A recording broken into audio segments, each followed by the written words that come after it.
사도행전이 나와 있는 이 내용을 보면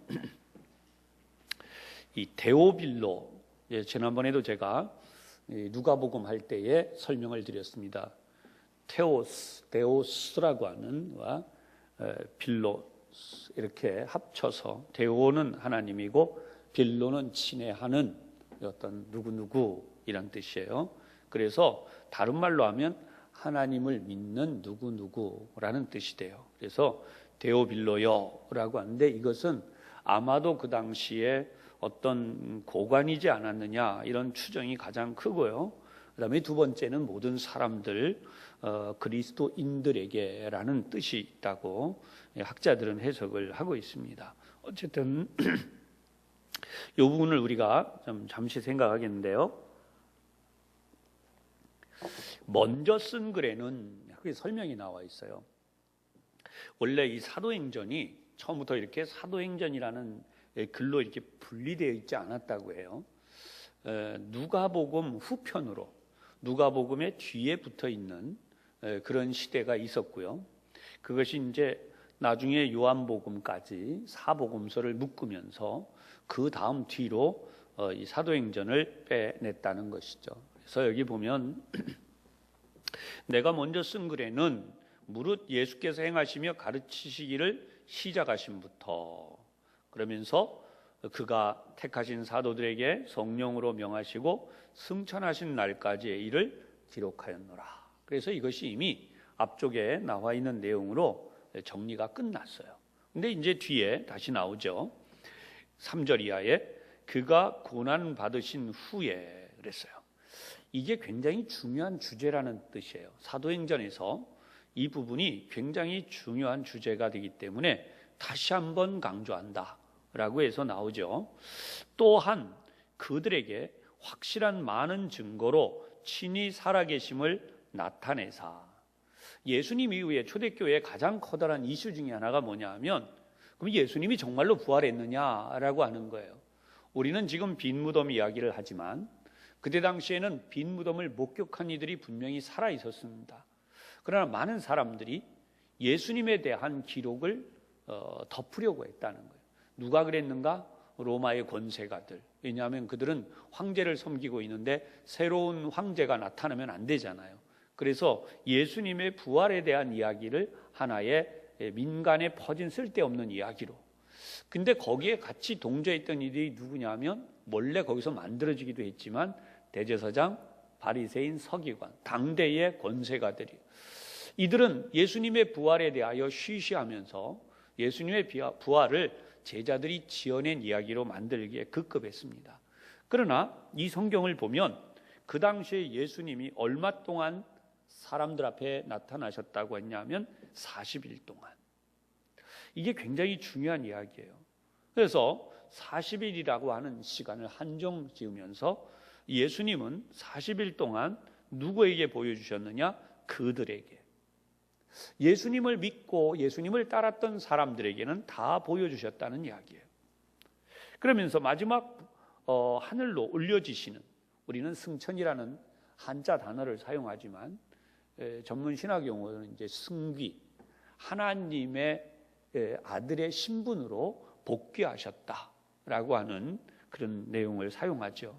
그래서 여기 지금 보면 예수님은 40일 동안이나 하나님의 일을 말씀하셨다. 근데 더구나 하나님 나라의 일을 말씀하셨다라고 했어요. 여기에 감춰진 내용이 굉장히 많습니다. 뭐냐면 우리 같으면 예수님이 부활하신 다음에 상식적으로 생각하면 사람들 앞에, 특히 권세자들 앞에 나타나셨을 것 같아요. 누구에게 나타나냐 하면 헤롯, 그 다음에 대제사장, 바리새인, 서기관, 이들에게 공개적으로. 또 그뿐 아니라 그 당시 예수님을 십자가에 못 박히도록 판결했던 본디오 빌라도 이런 사람들에게 다 나타나셔서 예수님이 그 권세를 나타내실 것 같아요. 이놈들 네가 나를 십자가에 못 박았지, 내가 이제 정의를 실현하노라 그러면서 전부 다. 근데 그렇게 얄팍한 그것이 예수님의 부활의 목적이 아니라는 거예요. 예수님의 부활의 목적은 가장 장중한 인류 역사 구원사라고 불리우는 하나님의 계획 속에 커다란 마지막 피날레가 기다리고 있었어요. 그게 뭐냐면 심판이에요. 여러분, 지금은 우리가 아무도 우리 눈으로 예수님을 보지 못해요. 하지만 심판이 이루어질 때, 이 세상 마지막 심판이 이루어질 때, 그때 이 세상의 모든 사람들은 성경에 있는 그 말씀대로 그를 찌른 자들도 볼터예요. 그러니까 예수님을 고발하고 십자가에 못 박히게 하려고 했었던 자들, 그리고 예수님을 실제로 창으로 찔렀던 자들, 그러니까 세상의 모든 자들이 다 이렇게 예수님을 보게 될 것이다. 여기 숨겨진 하나의 비화가 있잖아요. 여러분 한 번씩은 영화로 봤을 법돼요. 최근에 부활이라고 하는 영화가 만들어졌는데 거기에도 나오고요. 전설처럼 나오죠. 그게 뭐냐면 롱기누스의 창이라고 해가지고 예수님의 옆구리를 푹 찔렀던 병사가 이름이 롱기누스였대요. 근데 그가 찌른 창에 엄청난 능력이 임해서 그 피가 거기 쏟아졌기 때문에 그 사람이 나중에 예수를 믿고 예수님의 증인이 되었다. 뭐 굉장한 이야기들이 많아요. 근데 사실은 성경에 없기 때문에 그걸 우리가 확증하고 어떻게 할 수가 없습니다. 교회사에는 이상한 전설들이 굉장히 많이 있습니다. 전해오는 이야기들. 하지만 중요한 것은 예수님을 찌른 창 때문에 뭐 그 창을 보관했는데 그걸 대대로 뭐 지켜오는 사람들이 있고 여러분 그런 뭐 다빈치 코드에 관련되어 지금 많은 이야기들이 전해진데 그 다 가짜입니다. 절대 성경적으로 믿을 만한 이야기는 하나도 없어요. 진짜 믿어야 되는 이야기는 오늘 이 말씀이라는 거예요. 예수님은, 그러면 왜 예수님이 이렇게 40일 동안이나 계시면서도 그렇게 가지 않으셨는가? 아까 잠깐 말씀드린 첫 번째 심판, 그것이 중요한데 사실은 그것은 우리 소관이 아니에요. 우리가 할 수 있는 일이 아니에요. 근데 우리가 할 일이 있어요. 사실은 이것 때문에 예수님은 이 예수님의 부활하신 모습을 권세자들에게 나타내지 않으셨어요. 이사야서에 나오는 내용 그대로 눈이 감기워지고 귀가 닫혀진, 구원은 아무에게나 주는 게 아니에요.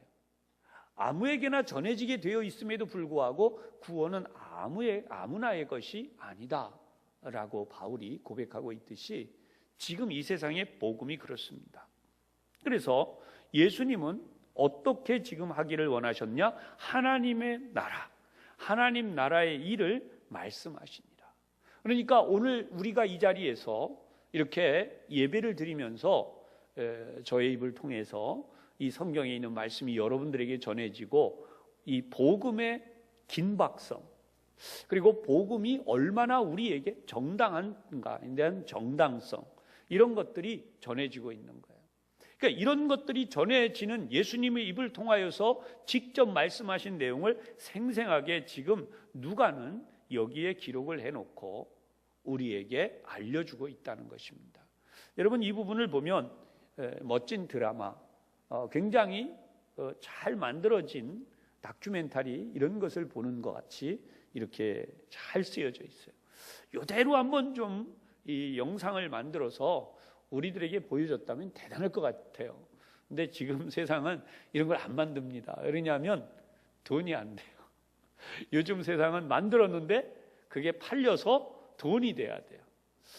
그런 의미에서 지난번에 어느 교단이에요. 우리 통합측 교단은 아니에요. 어느 교단에서 그 일간지 있죠. 매일같이 나오는 일간지에다가 큰 광고를 냈어요. 하단에다가 무슨 그 기업의 광고 내듯이 교단에서 그 기독교 우리 교단, 그건 뭐 이단이 전혀 아닙니다.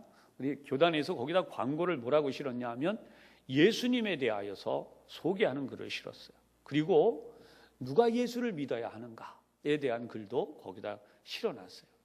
그리고 밑에다가 무슨 교단 누구 일동 해서 쫙 해놨는데 굉장히 멋있는 거예요.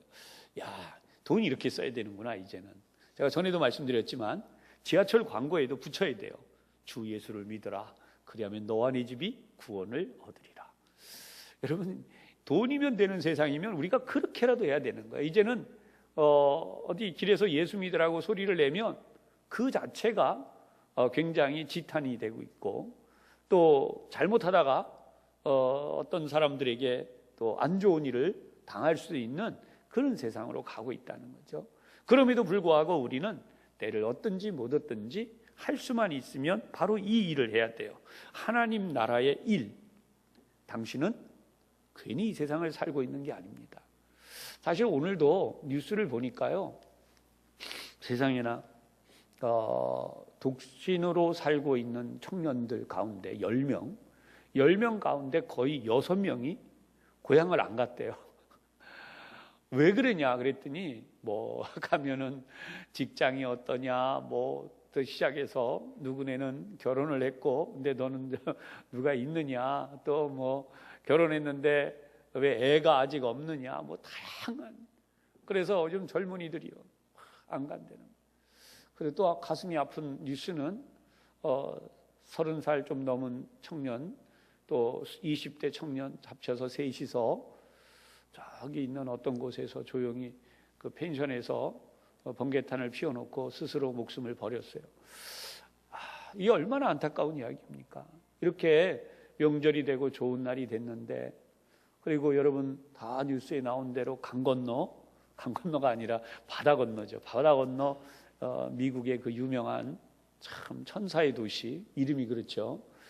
근데 거기서 엄청난 사건이 일어났지 않습니까? 이런 것을 보면은 인간이 살아가는 세상에 하나님의 나라가 왜 필요한지를 보여주시는 거예요. 여러분, 인간은 하나님께서 문명이라는 이기를 들려주셨어요. 그렇잖아요? 그 다음에 학문이라고 하는 이 배움에 대한 엄청난 지식을 우리에게 주셨어요. 근데 이상하게 학문을 하고 지식을 습득하면 당연히 하나님을 알아야 돼요. 그게 당연한 이치잖아요. 그죠? 근데 지금은 그게 아니에요. 지식이 많아지고 학문이 늘어갈수록 하나님을 대적하기 시작합니다. 무엇보다 우리 사회 속에 가장 일어난 큰 일은 사랑이 식어가고 있다는 겁니다. 그래서 성경의 말씀에 있는 것처럼 부모가 자식을 죽는 데 내어주고, 그렇죠? 자식이 부모를 대적하여 죽게 하는 그런 일들이 일어나게 된다. 저는 그 말씀에 대해서 참 많은 기도를 하고 생각을 해봤어요. 근데 요즘 오니까 자식을 죽는 데 내어준다고 하는 것은 어떤 부모가 자식을 죽는 데 내주겠습니까? 근데 사실 부모가 아무리 애타는 마음으로 자식에게 하나님의 나라, 천국에 대한 복음을 일깨워줘도요, 그 자식들이 받아들이지 않나요? 인력으로 안 되는 거죠. 참 그걸 어떻게 할 수가 없는 거예요. 그러니까 이전 세상 속을 우리가 살아가고 있다는 겁니다. 그런 의미에서 오늘 이 자리에 오신 여러분들의 믿음을 지키고 있는 것 하나 자체가 정말 대단한 일이라는 사실을 분명히 확신하고 또 하나님 앞에 감사하시기를 바랍니다. 신앙생활이 얼마나 힘들어지는가.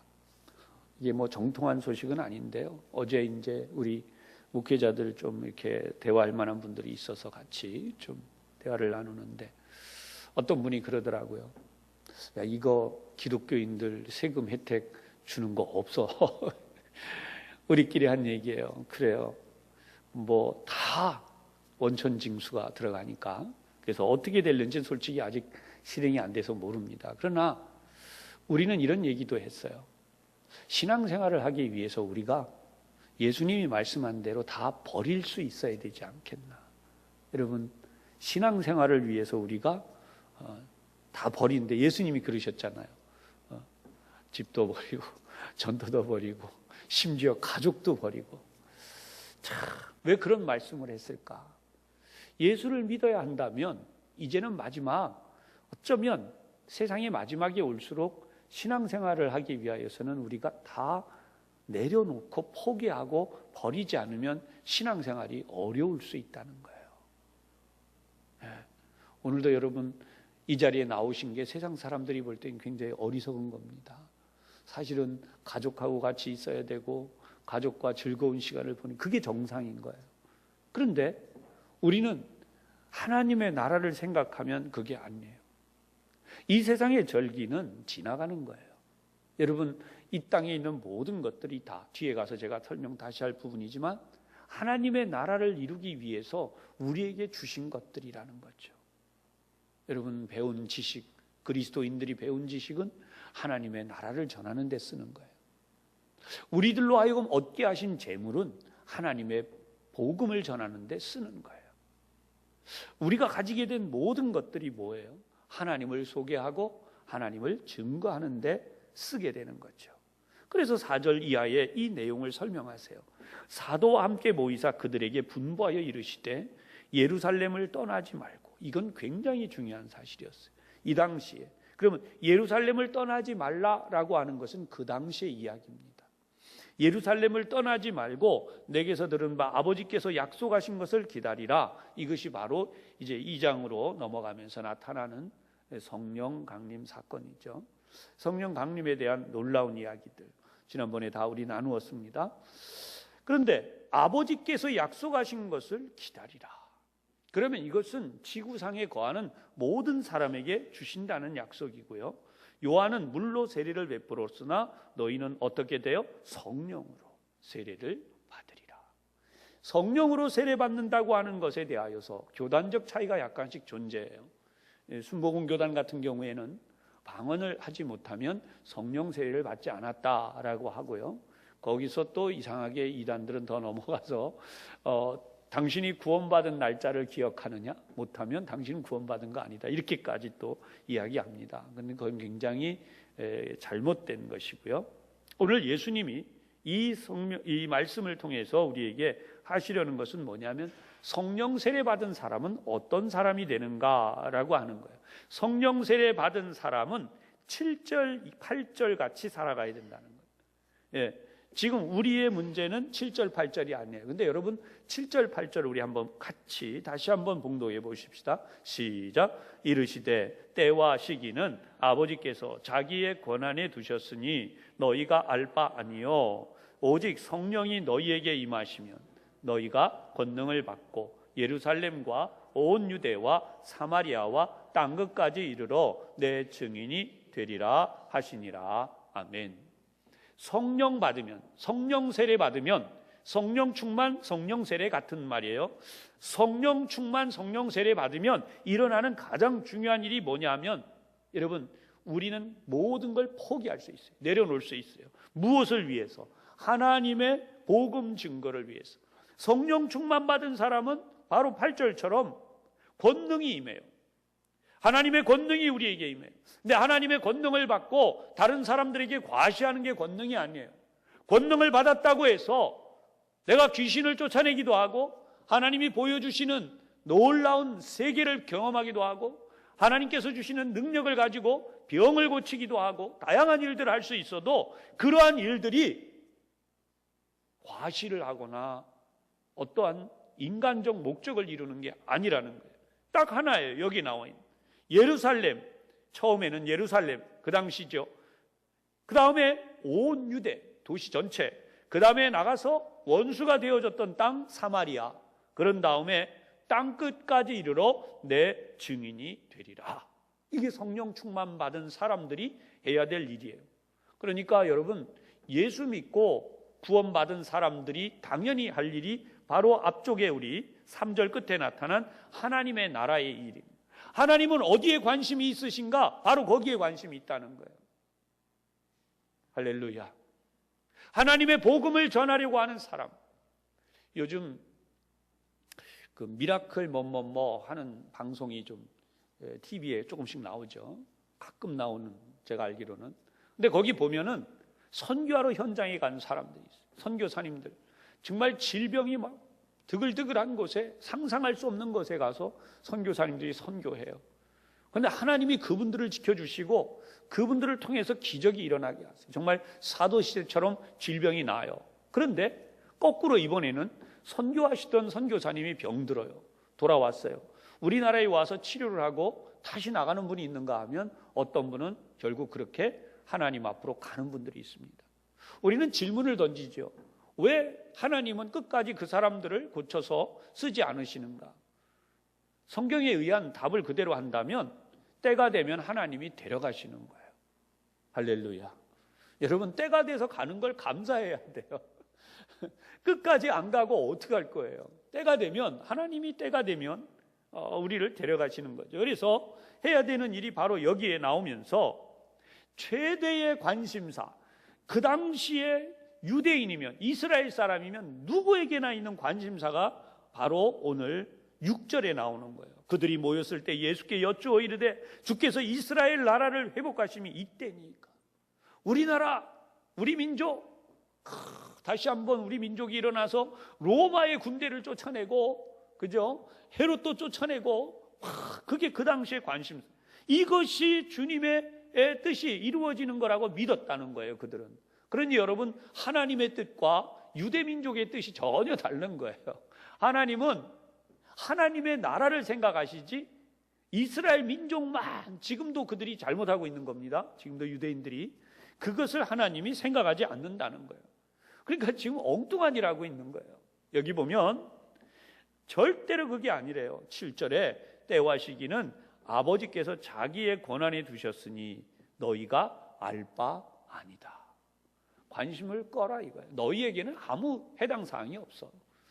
하나님의 나라의 복음을 들은 자, 하나님의 복음을 전해야 하는 자, 하나님의 능력을 받은 자, 하나님의 복음의 역사를 나타내야 하는 자들은 때와 시기, 다시 말해서 사사로운, 심지어 자기 나라에 대한 애국적인 견지, 이것도 다 필요 없다는 거예요. 그러면 여러분, 여기서 우리가 뭘 깨닫게 돼요? 우리가 막 애타게 기도하는 남과 북이 언제 통일되겠나이까? 사실 이게 너무 안타까운 이야기지만, 그리고 가슴 아픈 이야기지만, 우리가 그거에 목을 맬 게 아니라 우리는 뭐예요? 하나님의 나라에 들어가는 사람들이 늘어나도록 어떻게 하라는 거예요?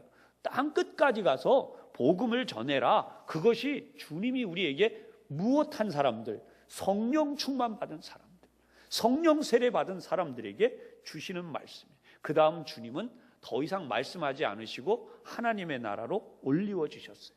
그리고 끝으로 오늘 지구상의 모든 사람들이 알지 못하는 비밀 하나가 뭐냐면 11절이에요. 너희 가운데서 올려지신 이 예수는 하늘로 가심을 본 그대로 다시 오시리라. 여러분, 이 성경 말씀만 명백히 알아도요, 무슨 일을 안 하느냐? 하나님의 교회라고 불리우는, 장길자라고 하는 사람이 버리고 있는 하나님 어머니, 유월절, 또 이런 엄청난, 지금 수천 개의 교회들이 막 세워져 가는 이 비극을 막을 수가 있는 거예요.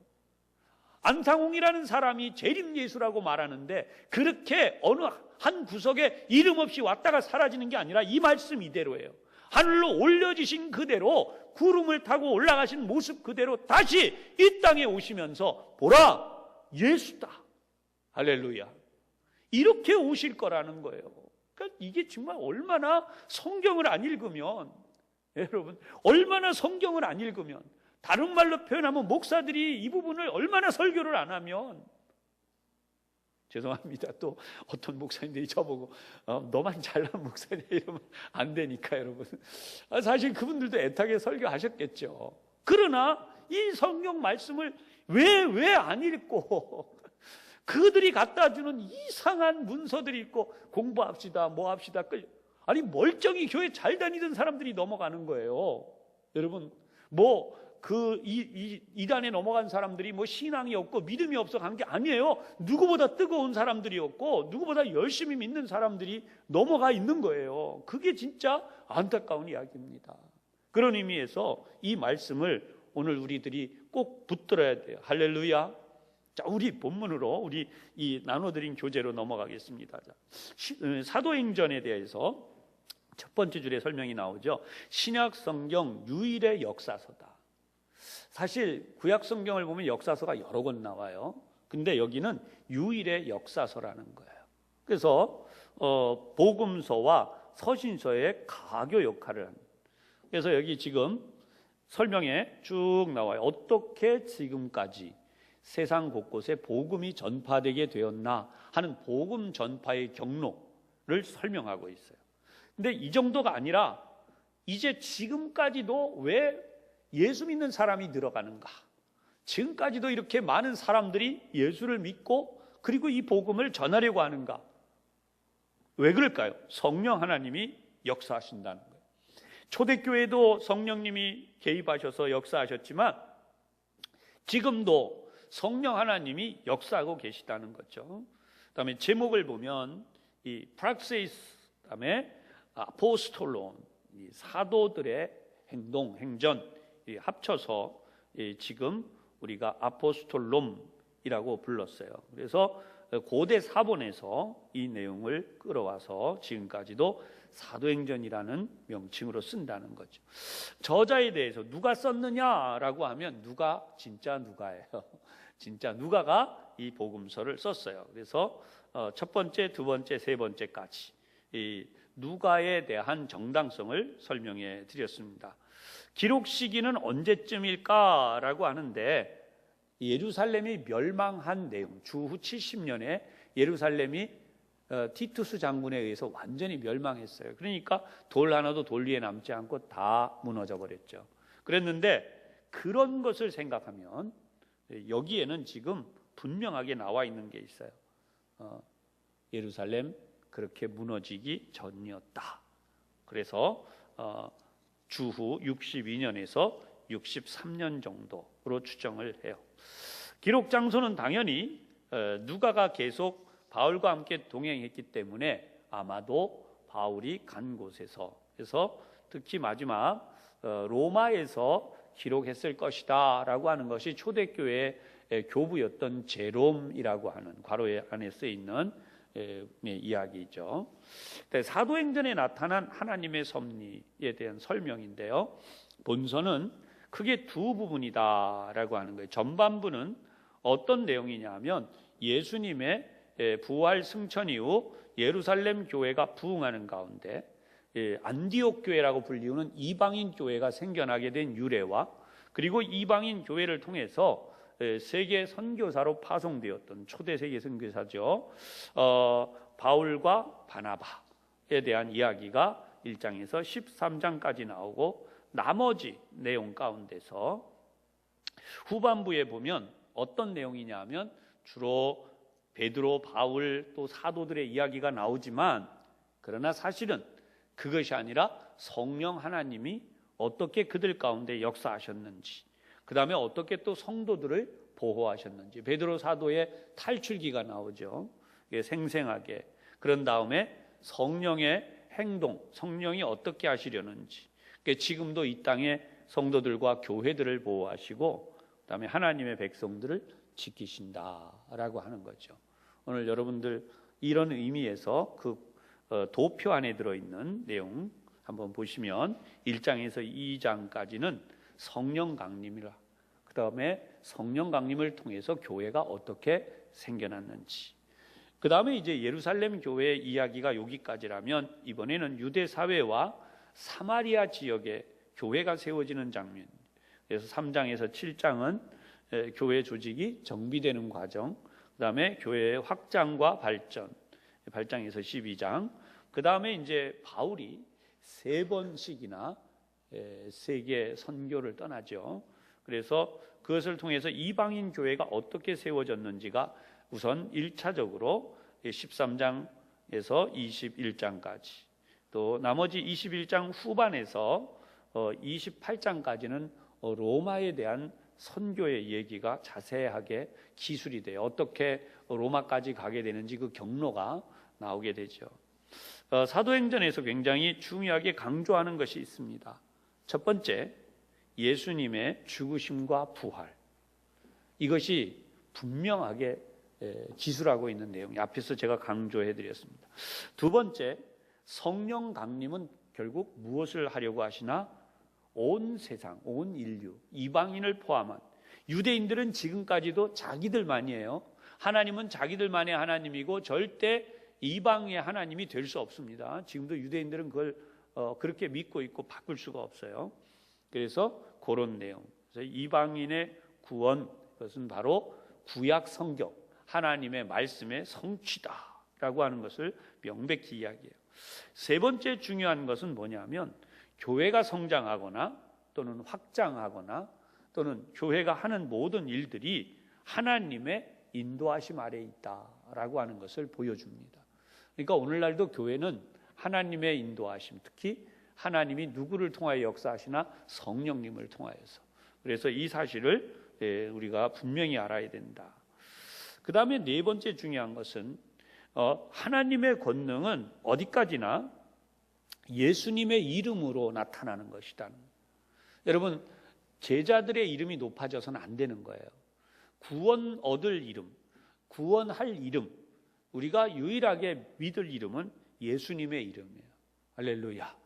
여러분, 얼마나 타 종교에서 이 베드로 사도에게 의존하는, 또 요한 사도에게, 여러분 절대 아닙니다. 성인들에게 기도하고 비는 것은 아니에요. 명백하게 예수님의 이름, 이 땅에 우리들에게 일어난다는 사실입니다. 그 다음에 이제 마지막으로 여러분들과 나누려고 하는 내용이 사도행전에 나타난 복음 전파의 수단이라는 거죠. 그래서 이 부분을 말씀드리기 위해서 좀 먼저 우리나라에 대한 말씀을 여러분들에게 드리겠습니다. 오늘날 굉장히 이상한 이들이 있어요. 그게 뭐냐면 점점 이상해 가는 거죠. 교회에 대한 비판도 좋으나, 여러분, 교회가 크게 건물을 지었다, 그걸 죄로 만들면 안 돼요. 교회가 대형교회로 커졌다, 그걸 죄로 만들어도 안 돼요. 예수 믿는 사람들이 부자가 됐다, 그걸 죄로 만들어도 안 돼요. 이상하게 교계 안에 이런 풍요가 지금 자꾸 생기고 있습니다. 교회는 가난해야 되고, 교회 다니는 사람들은 이상하게 또 좀 자꾸 그쪽으로 가고, 마치 부자가 된 게 죄책감을 느끼거나, 또는 집을 몇 채씩 가지고 있으면 그거는 안 되는 거거나, 이상한 쪽으로 자꾸 얘기를 만들어가고 있습니다. 그거는 성경적이 아니라는 거예요. 어떻게 성경적이 아니냐? 여기 잘 보십시오. 안정된 질서, 첫 번째가 이게 뭐냐면, 아우구스투스라고 하는 초대 로마 황제가 즉위하면서 어떤 일이 생겼냐 하면요, 그때까지의 엄청난 그 살육과 전쟁이 온 세계, 특히 로마 안에서뿐 아니라 로마 바깥에서도 일어나고 있었어요. 그러니까 이런 시대를 보면은 사실상 로마 황제가 그러면 독재한 게 그럼 나쁜 거냐? 다양한 이야기들이 나오고 있는데, 이것은 명백히 알아야 되는 게 있어요. 하나님은 로마를 통하여서 세계를 통일시키는 것도 하나님의 주권 아래 있었다는 거예요.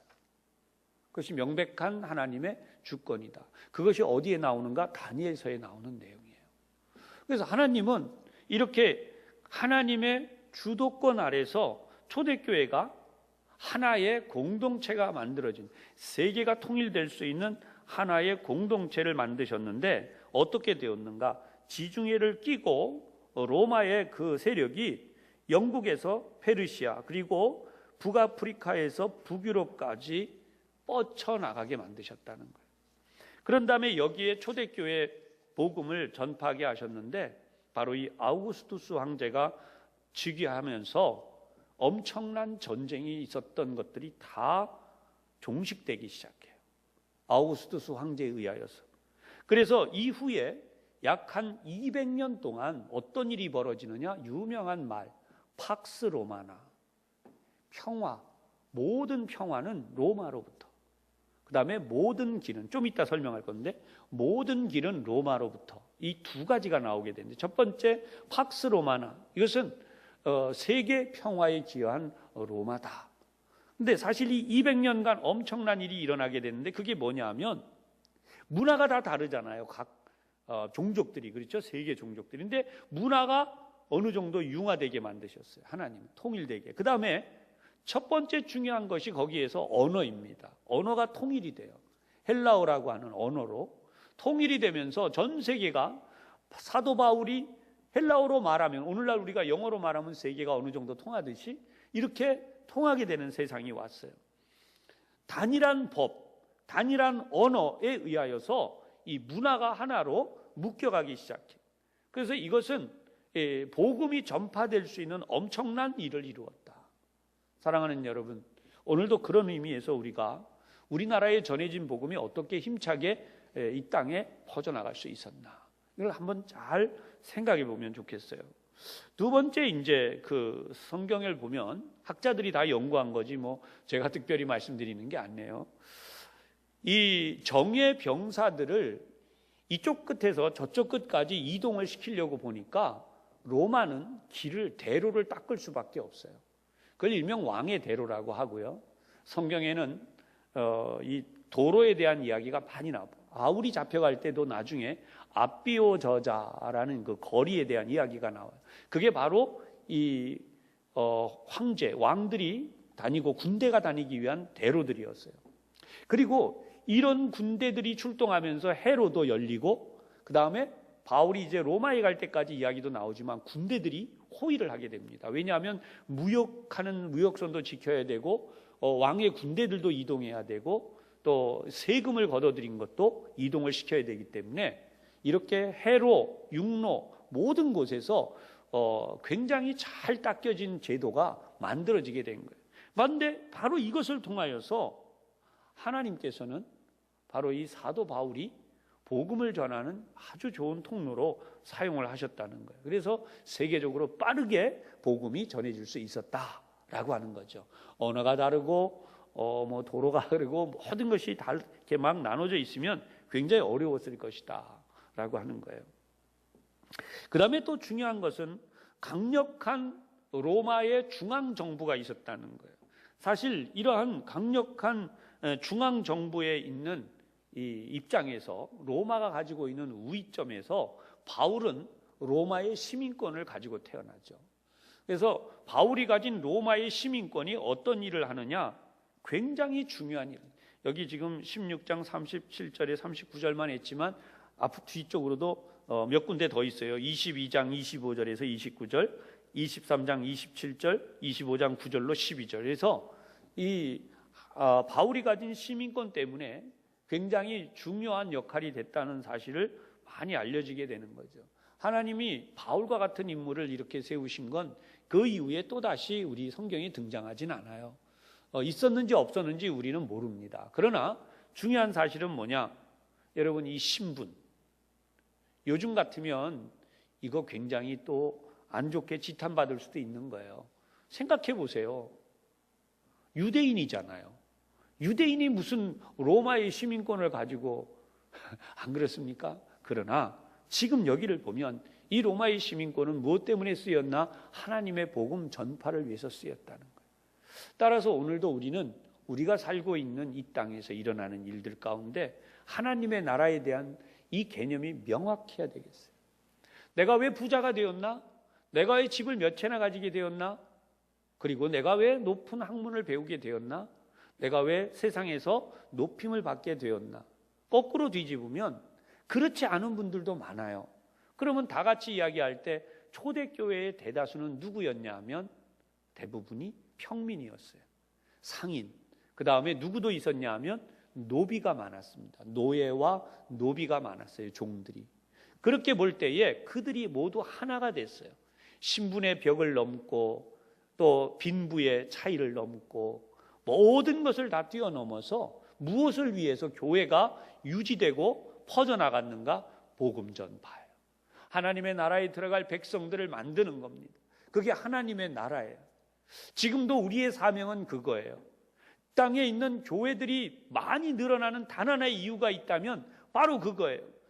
지옥에 가지 않고 천국에 들어가도록 한 영혼 한 영혼이 예수 그리스도를 알고 구주로 영접하며 세상의 마음과 욕심을 두지 아니하고 하나님의 주시는 복을 기꺼이 받되 그것으로 하나님의 뜻을 이루기 위해서 우리의 삶을 온전히 산 제물로 드리는 바로 그 삶을 위해서 우리가 살아가고 있는 것이죠.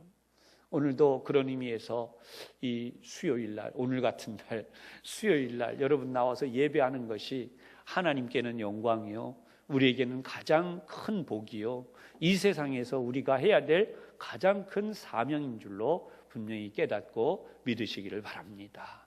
기도하겠습니다. 사도행전을 통하여 저희들이 무엇을 해야 되는지, 하나님의 나라를 위해서 어떤 일을 하고 있는지 다시 한번 알게 하여 주시니 감사를 드립니다. 모든 순간 속에서 하나님의 영광을 드러내는 저희들이며 하나님이 우리를 택하신 목적과 지금도 사용하고 계시는 이 모든 일들을 깊이 깨닫고 하나님의 귀한 역사를 이루어가는 저희 모두가 되게 하여 주시옵소서. 예수님 이름으로 기도하옵나이다. 아멘.